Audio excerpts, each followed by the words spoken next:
है, तो क्लास हमारी है आईटीआई ट्रेड की, और आईटीआई के अंदर ये जो सब्जेक्ट है आपका एम्प्लॉयबिलिटी स्किल्स, ये सभी ट्रेड में एक जैसा ही रहता है।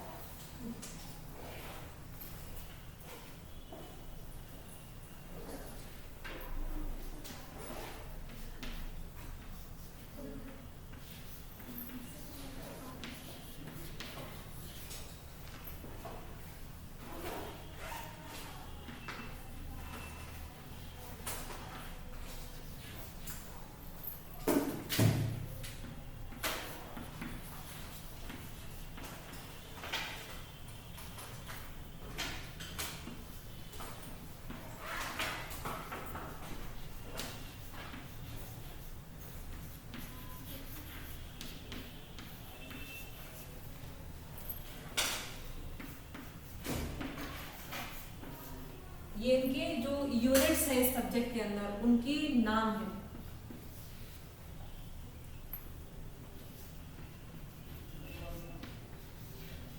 यूनिट्स के अंदर चैप्टर्स भी होंगे? नहीं, यूनिट्स के अंदर चैप्टर नहीं है, सिर्फ ये यूनिट्स ही हैं, और इन यूनिट्स के अंदर फिर आपको अलग अलग टॉपिक्स हैं।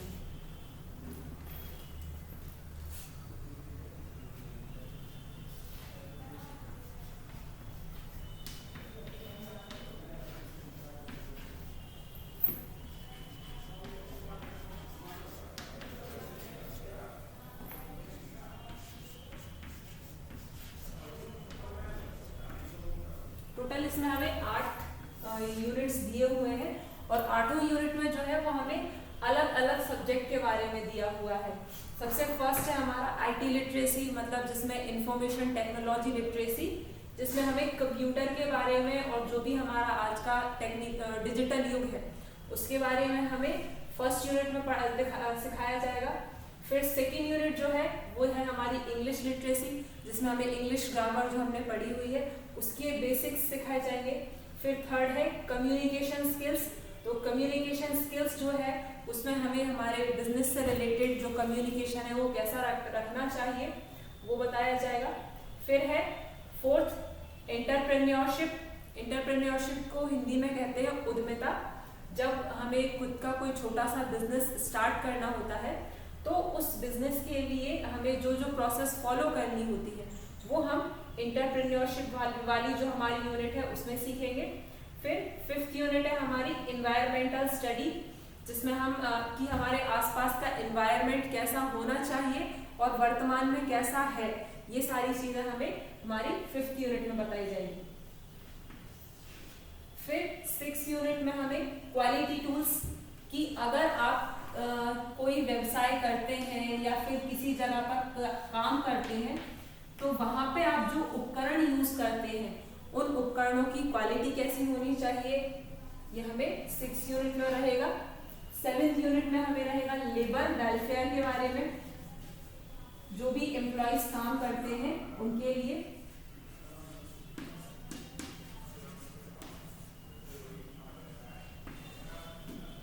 ठीक है, इस तरह से हमें यहाँ पर सारी जो यूनिट्स अलग अलग दी हुई है उन यूनिट्स में हम अलग अलग सब्जेक्ट को पढ़ेंगे।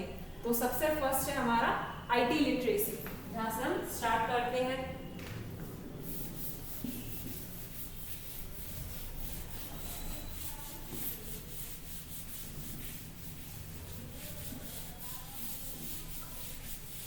ठीक है, तो आईटी लिटरेसी जो हमारा सब्जेक्ट है उसमें हम शुरू करेंगे सबसे पहले कंप्यूटर के बारे में या उसकी परिभाषा से।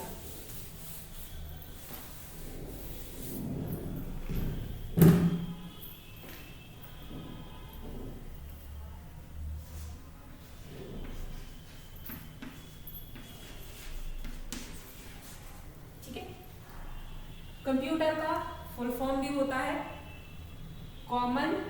Commonly operated machine for particularly used in technical education and research।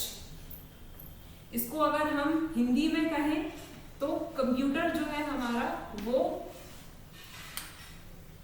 संगणक या संग्राहक भी कहा जाता है, और इसे संगणक और संग्राहक इसलिए कहते हैं क्योंकि कंप्यूटर में हम या तो गणनाएं बहुत जल्दी कर सकते हैं या फिर हम उसमें किसी भी तरह का कोई मेमोरी या हमें कुछ फाइल्स हमारी सेव करनी हो तो वो हम कंप्यूटर में सेव करते हैं।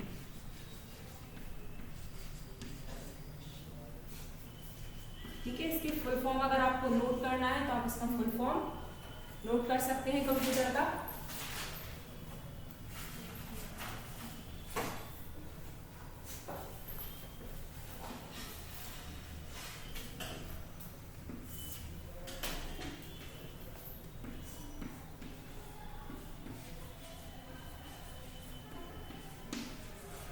Technical education and research.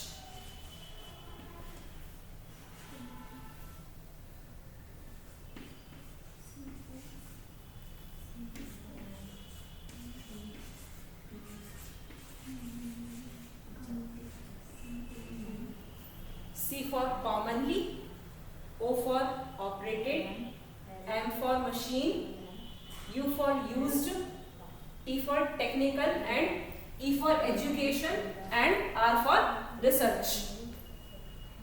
ठीक है, इसमें हमें यही जो हमारी छोटी छोटी पॉइंट्स हैं ये हमको नोट करते चलने हैं ताकि क्योंकि हमारा जो ITI के जो एग्ज़ाम होते हैं वो होते हैं ऑनलाइन और ऑब्जेक्टिव टाइप्स क्वेश्चंस ही होते हैं इसमें, तो वो ऑब्जेक्टिव टाइप क्वेश्चंस जो हैं हमारे वो इसी तरह से छोटे छोटे पॉइंट्स के बेस पर ही बनते हैं। तो इसीलिए हमें इन छोटे छोटे पॉइंट्स को याद रखते चलना है और इनको नोट करते चलना है। ठीक है, तो आप इसको नोट कर लें।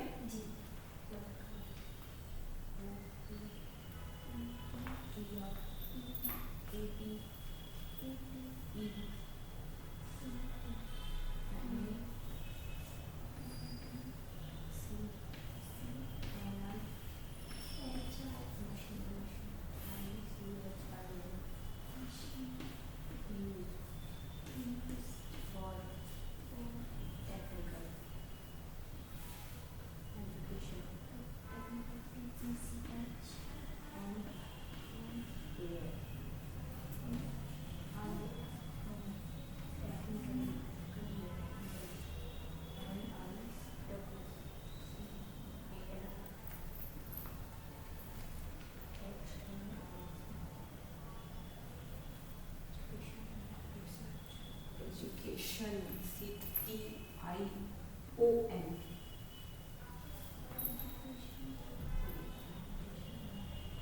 Education and research.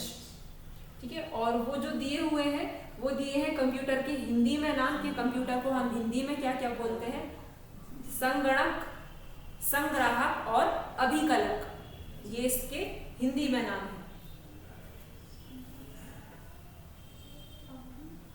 अभिकलक।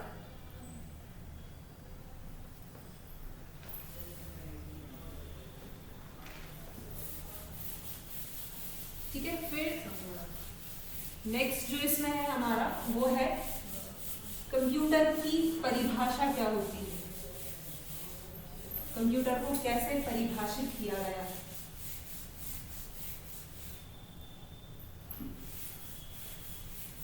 तो कंप्यूटर की सबसे कॉमन जो है परिभाषा वो ये है कि कंप्यूटर जो है वो हमारी एक इलेक्ट्रॉनिक मशीन है जो इंफॉर्मेशन को सेव करने के लिए, कैलकुलेट करने के लिए यूज की जाती है और इसमें हम जब कोई इनपुट देते हैं उस पर प्रोसेस होने के बाद हमें आउटपुट मिलता है।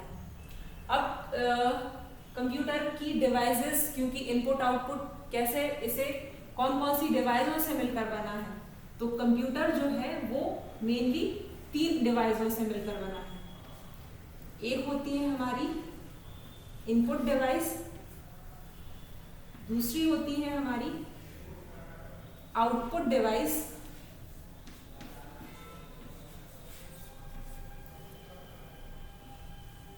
तीसरी होती है स्टोरेज डिवाइस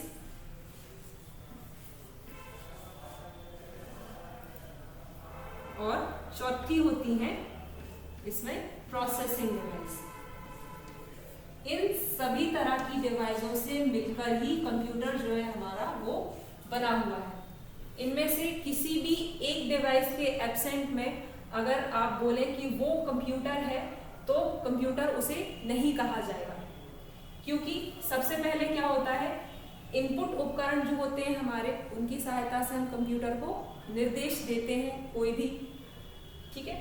फिर वो निर्देश जो है वो मेमोरी में जाके सेव होता है, सेव होने के बाद उस पर प्रोसेस होती है और प्रोसेस होने के बाद हमें आउटपुट मिलता है। सारी डिवाइसों का एक एक आपको अगर एग्जांपल बताऊं तो इनपुट डिवाइस का एग्जांपल है हमारा कीबोर्ड। कीबोर्ड जो है वो हमारी एक इनपुट डिवाइस है। आउटपुट डिवाइस का एग्जांपल मॉनिटर। मॉनिटर जो है वो हमारी एक आउटपुट डिवाइस है। स्टोरेज डिवाइस का एक एग्जांपल सीडी या डीवीडी, ये हमारी स्टोरेज डिवाइसेस होती है। बट हम यहाँ पे कंप्यूटर की बात कर रहे हैं इसलिए हार्ड डिस्क।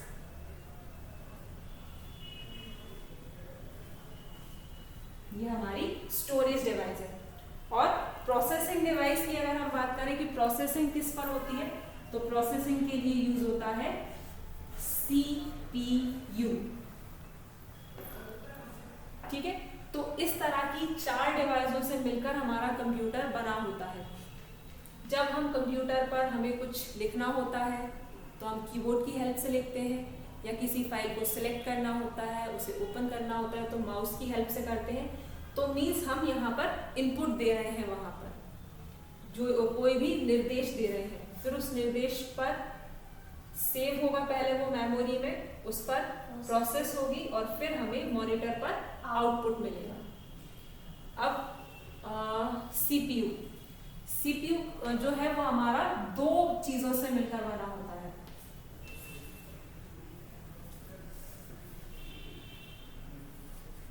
सीयू और एएलयू। सीयू का फुल फॉर्म होता है control unit.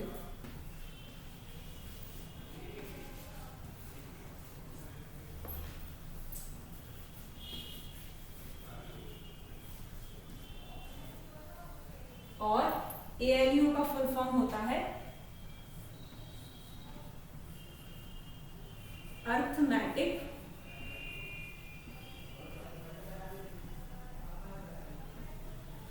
Logical unit.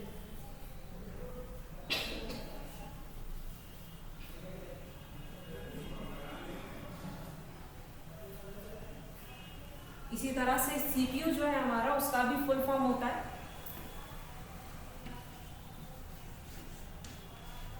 Central processing unit.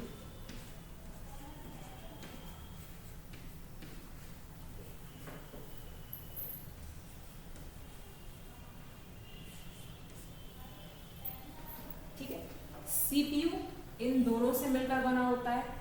इन दोनों के जो काम है वो अलग अलग होते हैं। सबसे पहले सीयू का काम होता है कंट्रोल करने का, तो वो जो है वो इन सभी चीजों को कंट्रोल करते हैं, मतलब इनपुट को कंट्रोल करते हैं, आउटपुट को कंट्रोल करते हैं, स्टोरेज और प्रोसेसिंग, सभी तरह की प्रक्रियाएं जो कि कंप्यूटर के अंदर चल रही होती हैं, उन सारी प्रक्रियाओं को कंट्रोल करने का काम होता है सीयू का। फिर दूसरा है एएलयू। तो एएलयू जो है वो हमारी एक ऐसा तत्व है कंट्रोल यूनिट सीपीयू का, जो कि सभी तरह के अगर कोई कैलकुलेशन करनी है या किसी तरह की कोई कंडीशन चेक करनी है तो उसके लिए यूज किया जाता है एएलयू का। इसका फुल फॉर्म है अर्थमेटिक लॉजिकल यूनिट। इन सारी चीजों से मिलकर ही हमारा सीपीयू बना होता है। ठीक है, इनके फुल फॉर्म नोट कर लें, चलिए अच्छी बात। मैम जैसे अपन की बुक या कुंजी आएंगी तो उसमें ये सब तो दिए रहेगा, हाँ बिल्कुल दिया रहेगा, पर इन डेफिनेशन सारी दी रहेंगी।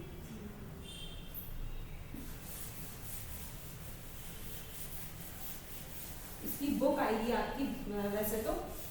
जी। और फिर जो एग्जाम की प्रिपरेशन के लिए आती है तो उसमें सारे ऑब्जेक्टिव ही ऑब्जेक्टिव दिए रहते हैं, उसमें वो नहीं दी हुई हो रहती है डेफिनेशन, क्योंकि वो एग्जाम के पर्पस से ही बनाते हैं वो। मैम इसके कितने सब्जेक्ट हैं? 2 और एग्जाम भी 2 ही होंगे। ये अभी मैम अपन कौन सा सब्जेक्ट पढ़ रहे हैं? ये अपन अपना ये एम्प्लॉयबिलिटी स्किल्स।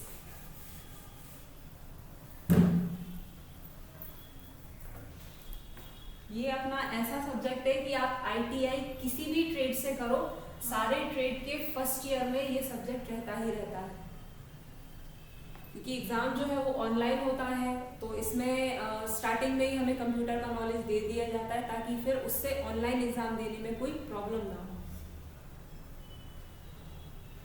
और मैम सेकंड सब्जेक्ट का नाम क्या है? सेकंड हेल्थ एंड सैनिटरी, जो आपकी ट्रेड है। एग्जाम जो है वो आपके दोनों ही सब्जेक्ट के होंगे और दोनों ही सब्जेक्ट के एक साथ होंगे, मतलब एक ही दिन पे ये वाला जो सब्जेक्ट है आपका, इसका भी एग्जाम होगा, और इसी दिन आपका जो दूसरा सब्जेक्ट है हेल्थ एंड सैनिटरी, उसका एग्जाम होगा। टोटल आपका यार जो एग्जाम का टाइम रहता है वो 3 घंटे का ही मिलेगा, उसमें कोई कमी नहीं रहेगी। लेकिन जो हमारे सब्जेक्ट है ना, उनमें ये क्वेश्चंस हमारे डिवाइडेड रहेंगे। जैसे आपका जो इसके बाद वाला जो सब्जेक्ट है हेल्थ सैनिटरी, उसके क्वेश्चंस रहेंगे आपके 100 क्वेश्चन, और ये जो हमारा दूसरा सब्जेक्ट है एम्प्लॉयबिलिटी स्किल्स, इसके आएंगे आपके एग्जाम में 50 क्वेश्चंस, मतलब टोटल 150 क्वेश्चंस आपके रहेंगे जो आपको 3 घंटे में सॉल्व करने रहेंगे। अलग अलग पेपर हुए मिक्स आएंगे? मिक्स नहीं, अलग अलग आएगा, सेक्शन वाइज। इस तरह से यहाँ पे आपका रहेगा आपका पहला सब्जेक्ट हेल्थ सैनिटरी, और यहाँ पे हमारा ये दूसरा सब्जेक्ट एम्प्लॉयबिलिटी। जब आप इस वाले ऑप्शन पर क्लिक करेंगे तो आपको हेल्थ सैनिटरी के क्वेश्चन दिखेंगे, इस वाले सेक्शन पर क्लिक करेंगे तो यहाँ पे एम्प्लॉयबिलिटी स्किल्स के क्वेश्चन दिखेंगे। और MCQ रहता है तो ज्यादा कोई ऐसा दिक्कत रहती नहीं है एग्जाम में।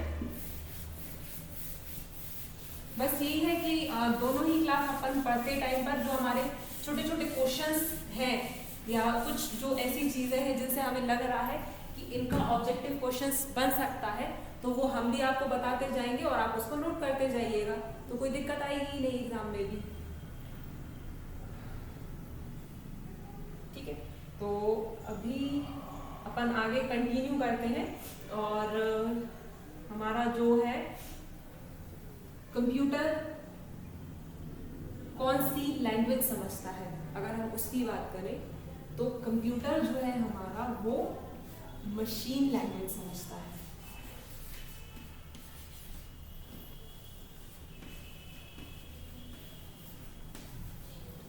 अब मशीन लैंग्वेज क्या होती है?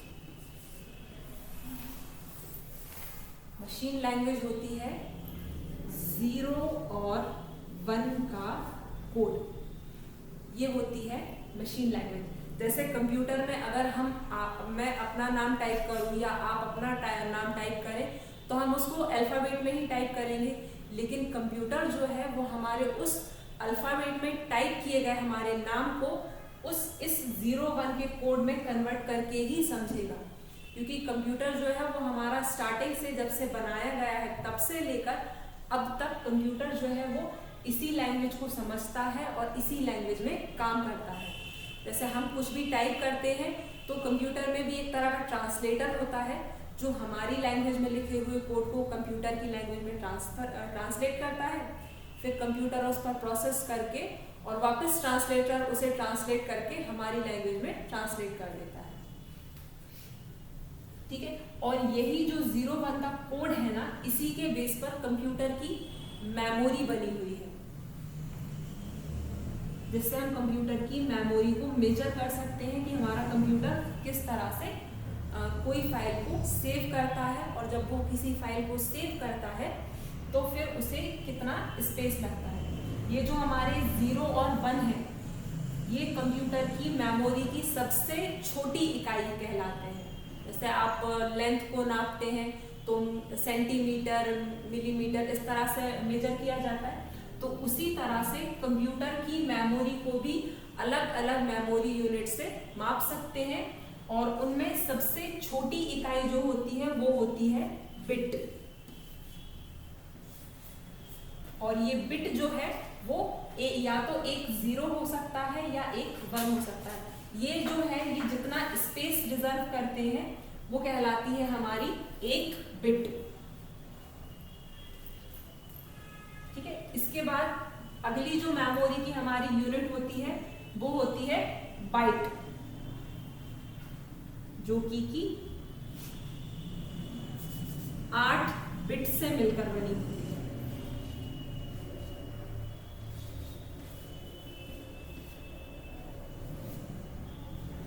1 बाइट।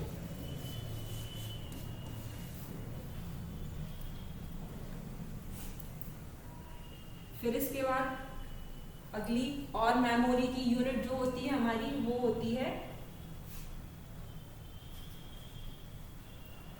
1 किलोबाइट,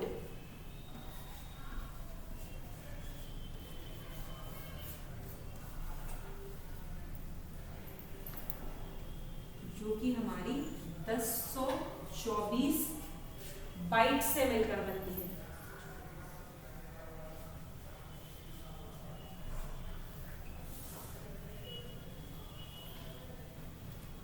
ठीक है, फिर किलोबाइट के बाद नेक्स्ट जो होती है वो होती है हमारी मेगाबाइट।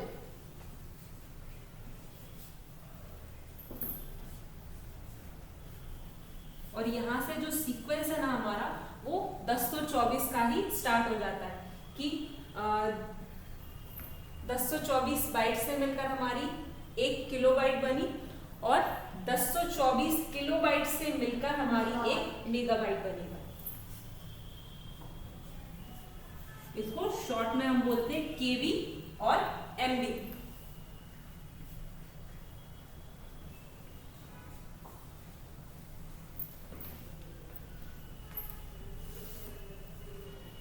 इसके बाद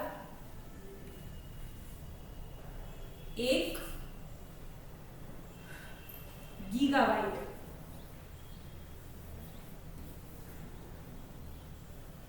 जो बनता है 1024 MB से।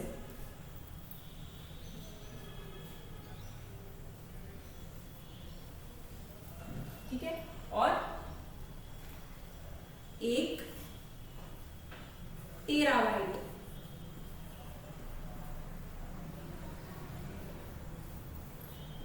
जो बनता है 1024 GB से। इस तरह से मेमोरी की हमारी और भी इकाइयां होती हैं जिनसे हम कंप्यूटर की जो मेमोरी है उसे माप सकते हैं और अपना काम कर सकते हैं। ठीक है, तो आज की हमारी इस क्लास में इतना ही। अगर आपको कोई डाउट है तो आप पूछ सकते हैं।